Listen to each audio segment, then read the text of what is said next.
Aš galiu knygą skaityti čia. O galiu ir čia. Ir netgi čia. O svarbiausia, kad galiu tai daryti, kada tik to panorėsiu. Visai priešingai nei kai kurie Lietuvos moksleiviai.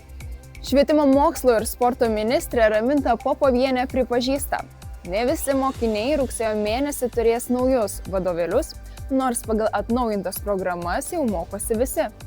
Deja, meno dalykų, tautinių mažumų mokyklom vadovėlių dar neturėsime ir matematikos vadovėlis 11 klasiai tiesų pavyko atkelti iš 2007 metų į 2006.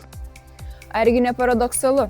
Savo malonumai galiu skaityti bet kur ir bet kada, o mokiniai, kurių išsilavinimas ir mokslas priklauso nuo tų vadovėlių, jų tiesiog neturi. Visgi ministrės teigimu, kitų metų biudžete yra numatyta vadovėliams skirti 7,5 milijonų eurų daugiau. Todėl tikimės, jog vadovėliai moksleivius pasieks kuo įmanoma greičiau.